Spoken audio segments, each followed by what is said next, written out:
Yeah. Lieutenant Revan, police squad. Oh, I remember you, Drebin. What do you want? I want to ask you some questions. You familiar with that face? I don't know. My memory ain't so great. Oh, yeah? Maybe this will refresh your memory. I don't know, it's still kind of hazy. How about this? Yeah, I remember him. I used to see him around. Why do you want to know? I can't tell you that. Well, maybe this'll help.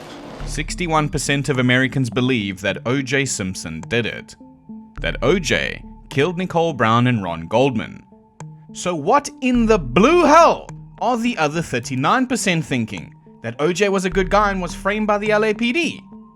That's not a question, that's actually what some people believe. Now before I say anything else, let me just say that the views expressed in this video are my own opinions. Accept the facts. The facts are the facts. And the fact is that OJ Simpson was acquitted of all charges in his murder trial. Even if he came out publicly and said, yep, I murked them both, nothing would have even happened to him because of double jeopardy. Therefore, my opinions ain't worth a goat's fart in a hurricane. With that said though, it is my opinion that the jury made the wrong decision, and that all of the evidence suggests that he was guilty. And it's in the evidence that we get to the real issue.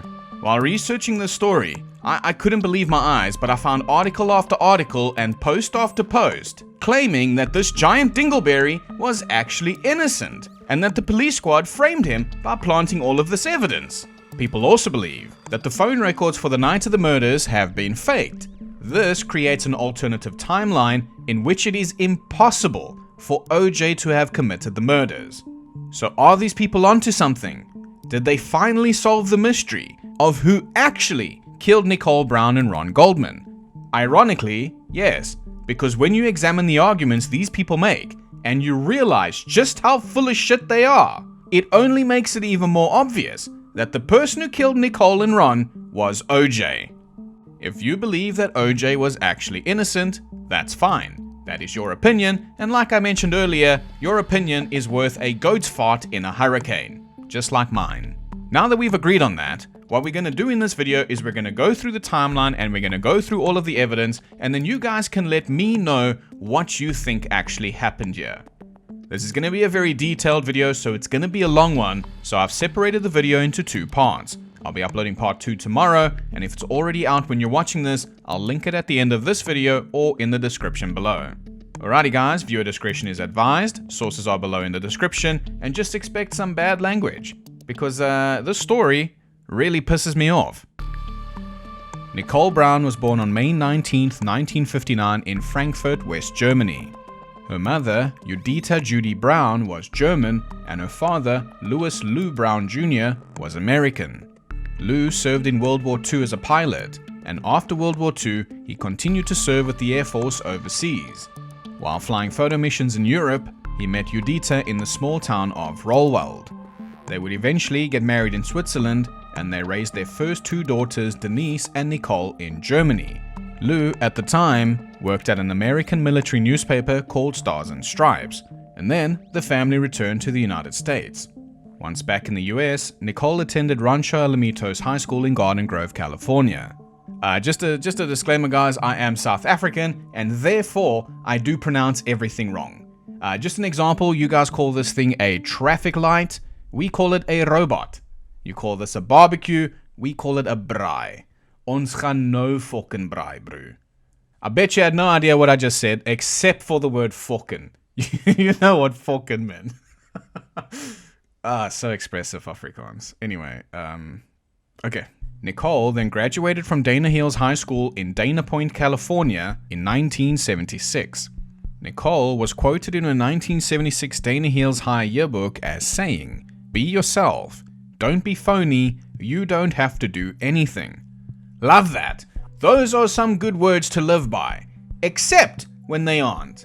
Be yourself is just about the worst advice that you could possibly give some people. Like a piece of shit like Michael Myers, or Jeffrey Dahmer, or OJ Simpson. Speaking of orange juice, he was born in 1947 and grew up in the housing projects of San Francisco. He then joined a street gang in his teens called the Persian Warriors and was arrested 3 different times.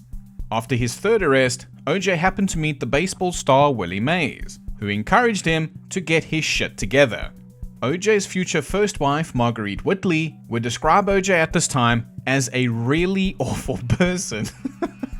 So some things never change.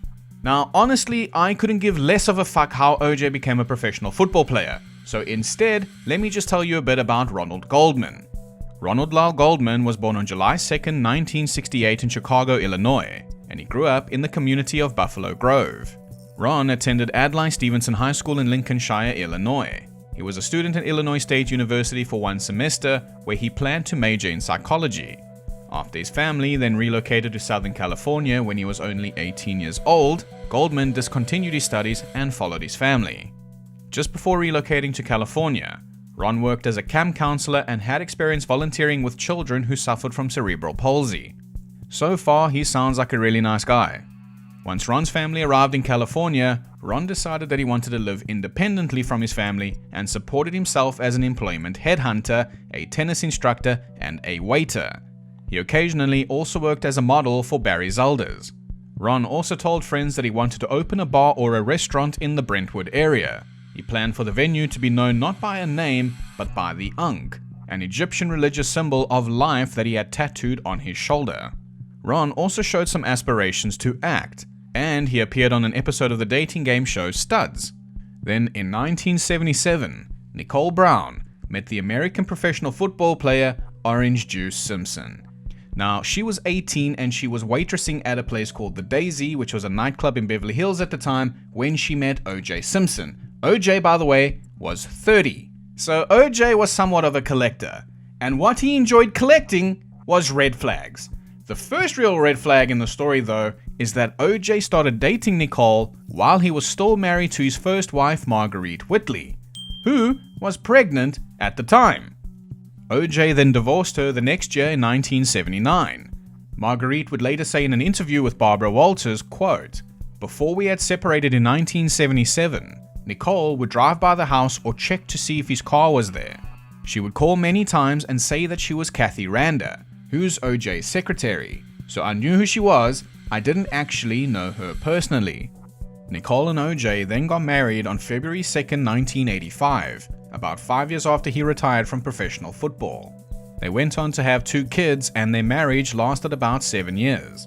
According to multiple accounts, OJ was emotionally, verbally, and physically abusive towards Nicole throughout their relationship. According to Nicole's sister Dominique, OJ referred to his wife Nicole as a fat pig while she was pregnant, and a family friend of theirs named Robin Greer stated that OJ refused to get intimate with Nicole for months after her pregnancy because of its effect on her weight. Wow, Robin. That's a lot, Robin. Now, whether or not you think this guy actually did it, you can't argue the fact that this guy was somewhat of a piece of shit. And you know what? It just gets worse. The more I read, the worse it's gonna get. Because family friend Robin Greer also claimed that OJ had Nicole followed several times, and he would plant people in the club she and Nicole went out to at night to report their activities back to him. Now, accounts from Nicole's diary also document physical abuse as far back as 1978 already. Nicole called the police on OJ multiple times over the course of their marriage, but the police squad did what they do best, and didn't do a goddamn thing. Yeah, the same group of people who allegedly wanted to frame him, because clearly they had no other fucking opportunities to arrest this piece of shit. The first police report was filed after an incident on New Year's Day in 1989. On December 31st, Nicole called the police and said that she thought that OJ was going to kill her. Now, I don't know about you, but I think that we should trust Nicole because she did end up getting killed. She was found by the responding officer hiding in the bushes outside their home, quote, badly beaten and half naked. Reportedly, OJ had punched, slapped, and kicked her, and somehow 39% of people think this guy was framed.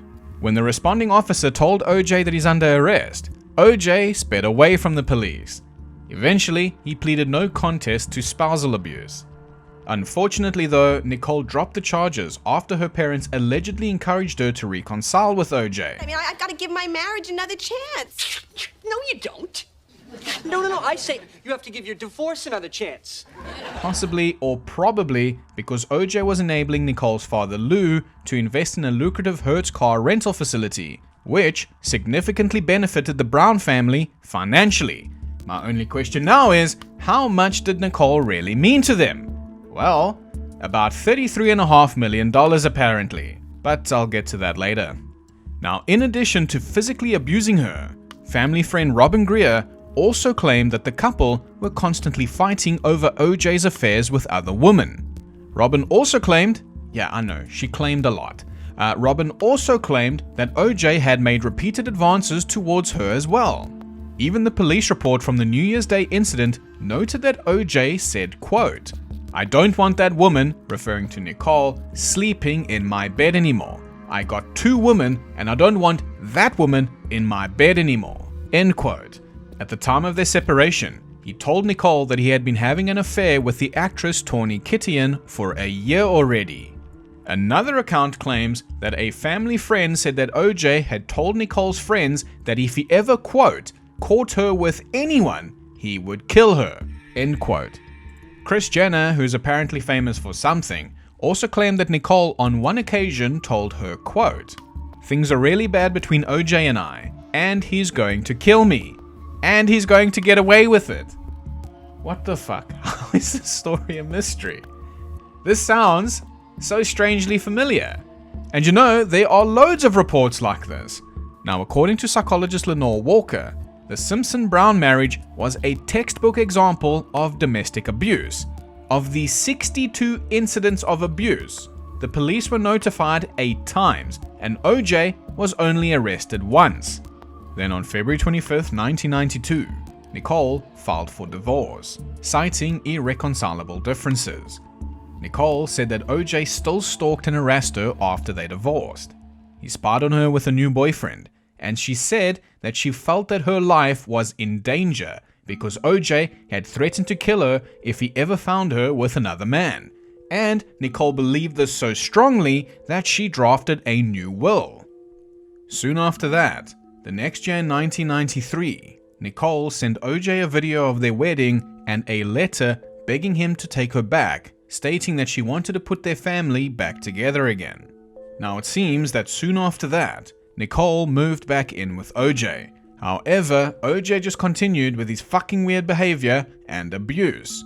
Nicole once told her mom that OJ kept following her, saying, quote, "I go to the gas station, he's there. I go to the Payless shoe store, he's there. I'm driving, he's behind me." That is some Michael Myers type shit. Then incidentally, close to Halloween on October 25th, 1993, OJ came home and kicked in a door. Nicole then managed to rush to the bedroom, lock the door, and call the police. OJ went berserk after he allegedly found a photo of a man Nicole had been dating while they were separated. Nicole was recorded on the police phone call saying, quote, "He's going to beat the shit out of me." OJ could be heard in the background of this call saying, quote, "You didn't give a shit about the kids when you were f***ing him in the living room. They were here. Didn't care about the kids then." Then he repeatedly says, "I'm leaving with my 2 fucking kids is when I'm leaving." Now, it's got to be mentioned that OJ didn't hit Nicole during this altercation. I'm not sure if that's because there was a door in the way, but when the police arrived, Nicole was secretly recorded saying, quote, "He gets a very animalistic look in him. All his veins pop out, his eyes are black, and just black, I mean cold, like an animal. I mean very, very weird. And when I see it, it just scares me," end quote. She also admitted here that OJ had not hit her in 4 years, referring to the New Year's Day incident as the last time that he physically abused her. After this, Nicole then moved out again in January 1994, and their relationship seemingly ended here permanently. She just moved a few minutes away to a 3-story rental townhouse on Bundy Drive in Brentwood, Los Angeles. Nicole's older sister Denise described this period in her life with, quote, "Nicole was just so vivacious and so full of life, and I was so happy for her. For the first time in her life, she was able to have her own friends. We were talking about going to Yosemite, camping, taking the kids to Club Med. Everything was going to revolve around the kids," end quote. Then on March 16th, 1994, Nicole and the kids attended the premiere for OJ's newest movie, Naked Gun 33 1/3, The Final Insult. Now, I don't know if you've seen the newest one, but even Nordberg's son thinks his dad's a dickhead. Then sometime around late April or early May 1994, Nicole met 25-year-old restaurant waiter Ronald Lyle Goldman. According to the police and friends, they had a purely platonic relationship, occasionally just meeting for coffee and dinner. Around the same time, Nicole developed pneumonia, and OJ actually came over to look after her. OJ then left sometime around the end of May. And then, on June 11th, 1994, Kris Jenner spoke with Nicole over the phone, making plans to go to lunch sometime. Kris Jenner claimed that Nicole wanted to confide in her about something, quote, very important, and possibly reveal information about her volatile relationship with OJ Simpson. However, Nicole Brown and Kris Jenner would never get the chance to meet up for lunch, because the very next day, Nicole Brown would be dead. Now, I've made a timeline so we can go over exactly what happened in order to fully understand the events surrounding the murders. In the late afternoon or early evening of June 12th, Nicole and OJ both attend their daughter's dance recital at Paul Revere Middle School. Afterwards, Nicole and her family go to a restaurant called Mezzaluna for dinner. Mezzaluna was about a 2-minute drive away from Nicole's condo. Now, according to witnesses at Mezzaluna, the family left the restaurant sometime between 8:30 p.m. and 9 p.m. Nicole and the kids then stopped at Ben & Jerry's before returning home to her condo on Bundy Drive in Brentwood. At 9:30 p.m., Ron finishes his shift at Mezzaluna and clocks out, but he stays behind at the restaurant and he sits at a table with some people and has a drink. At 9:37 p.m., Nicole's mother Judy calls Mezzaluna asking if she left her glasses behind.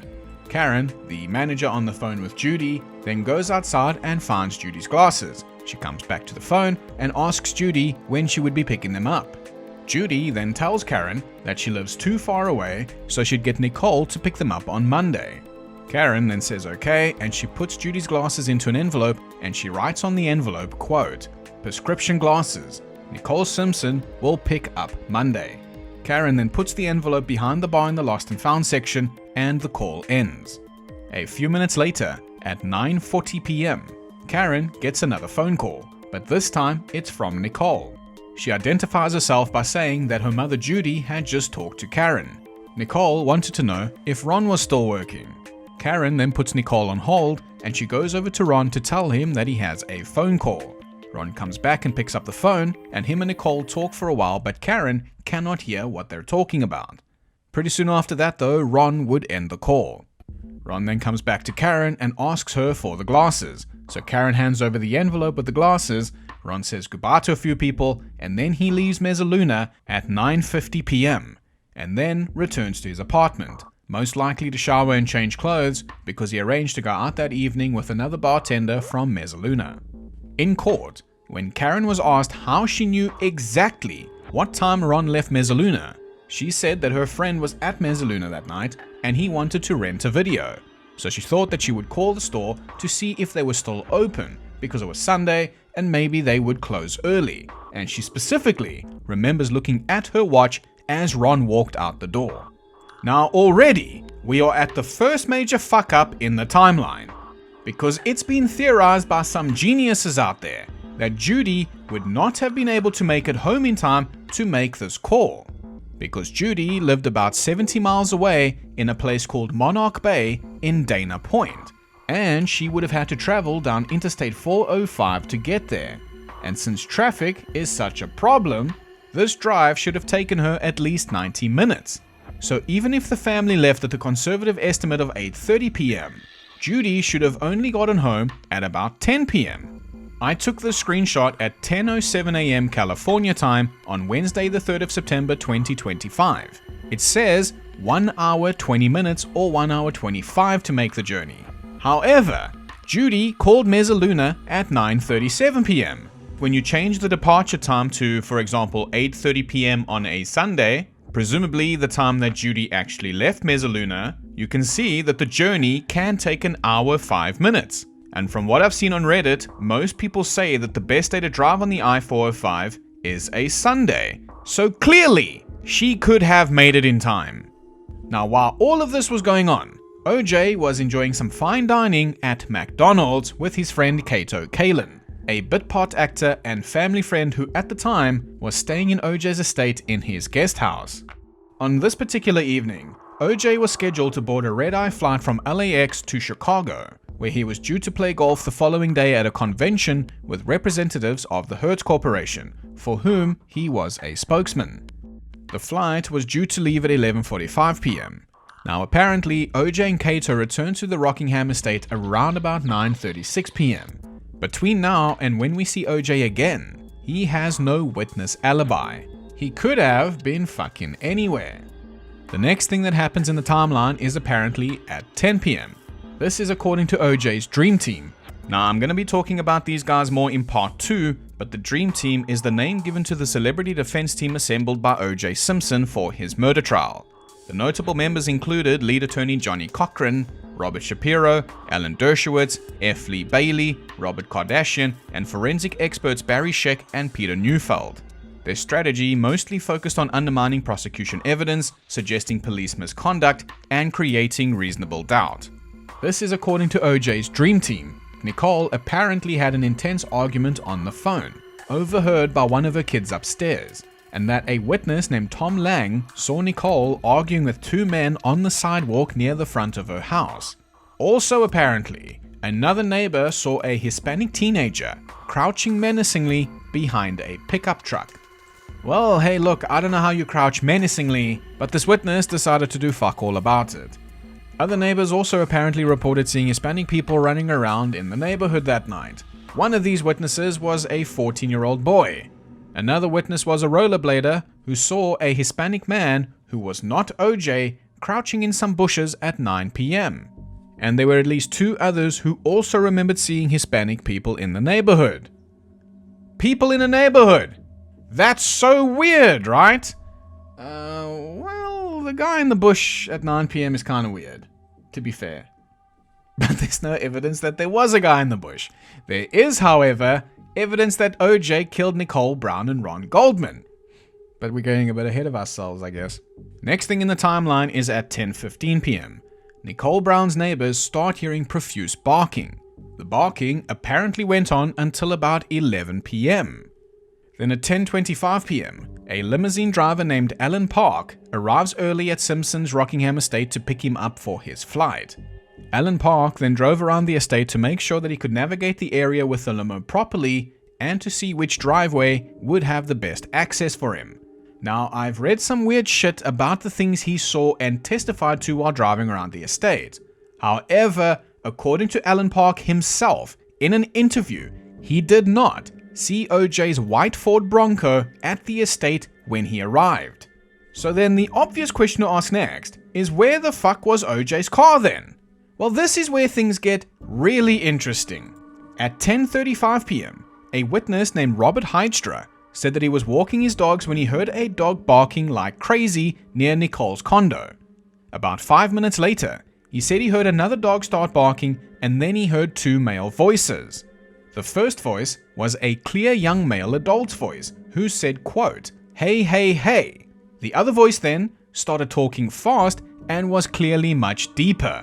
But Robert Heidstra said that he unfortunately couldn't hear what the men were saying because of all of the fucking dogs barking. Moments later though, he did clearly hear a gate slamming.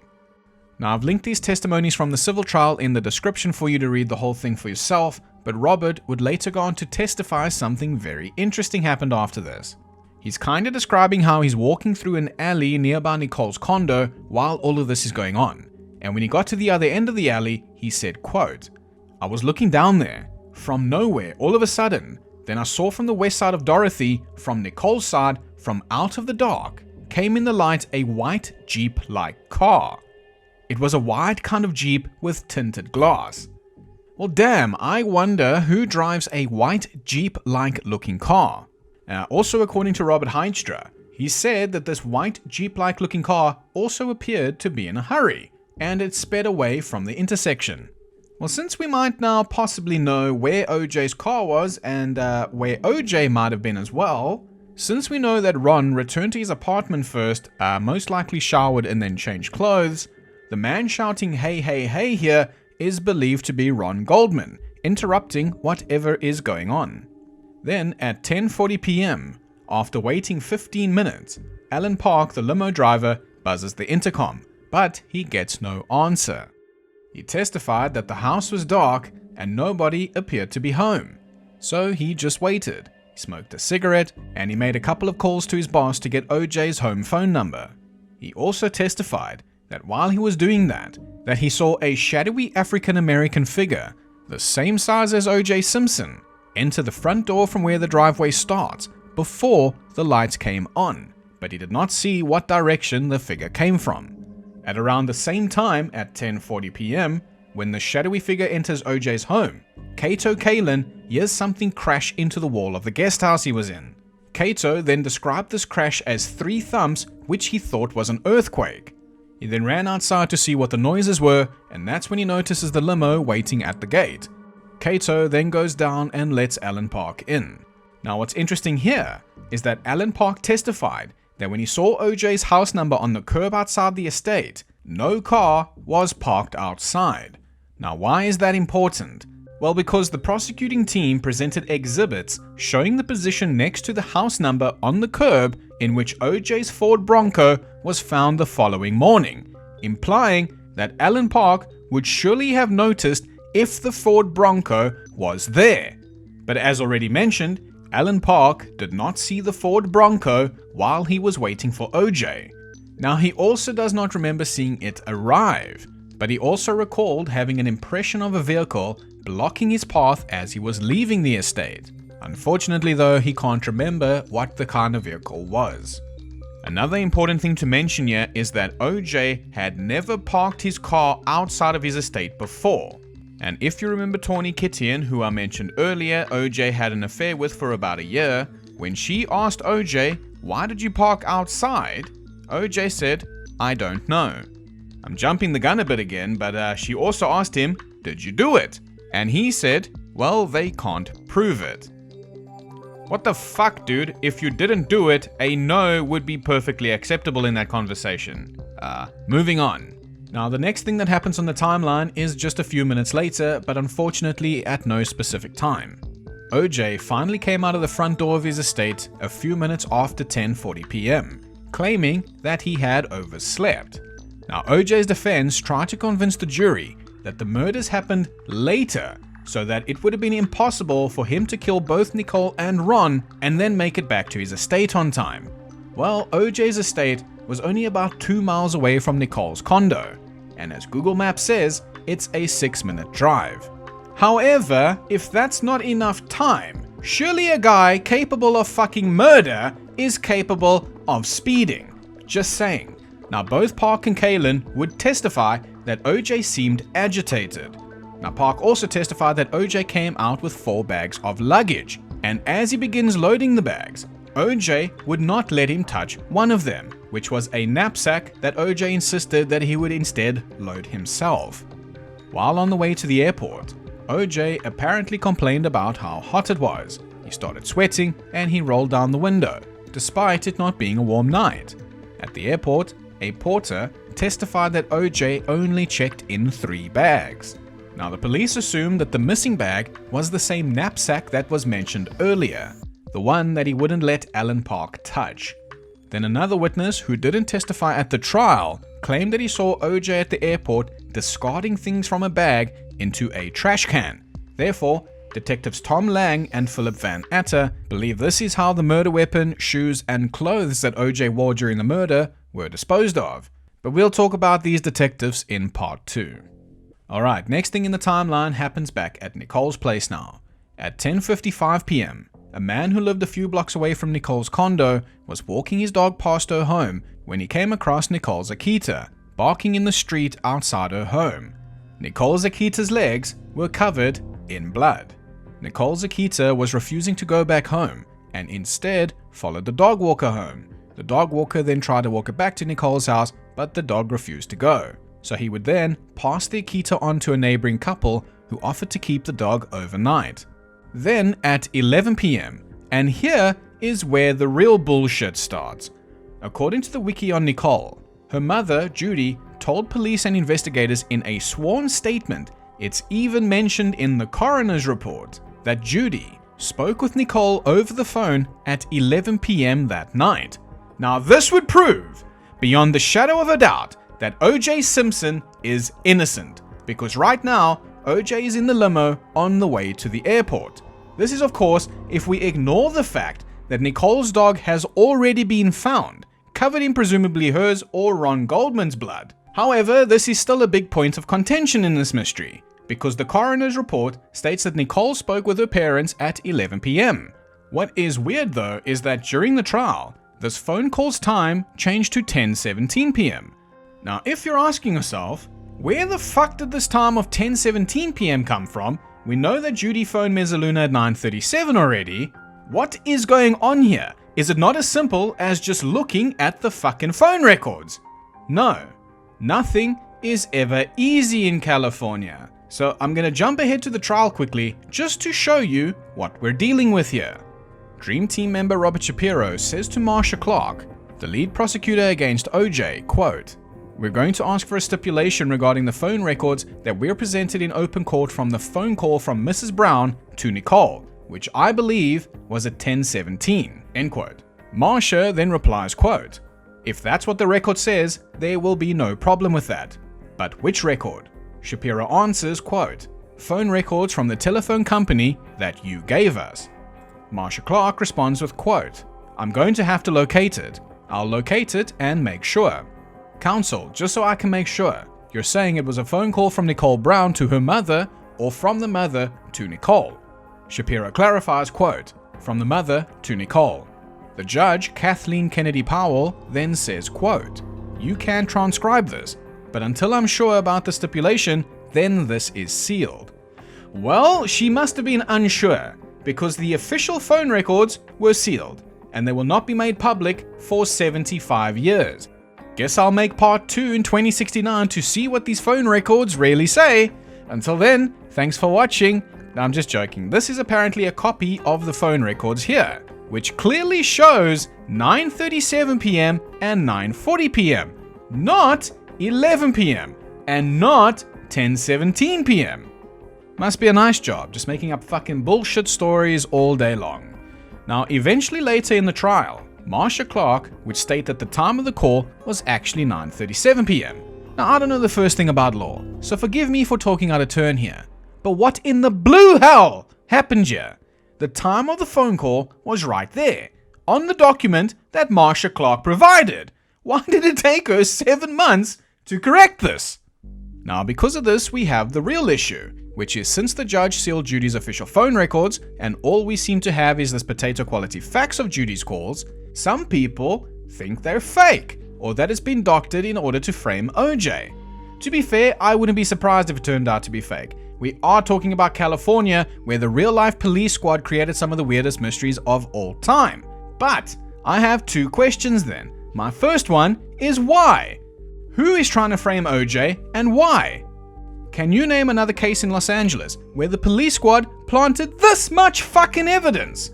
My second question is if this is fake, because Judy could have not made this call at 9:37 p.m. because she was not at home yet, then how do we explain how Ron Goldman got the message from Nicole Brown to drop off Judy's glasses before he left Mezzaluna at 9:50 p.m.? Was he fucking psychic? These phone records only support that that is what happened, regardless of whether you think they're fake or not. Ron had those fucking glasses when he left Mezzaluna, so Judy must have been mistaken about the time.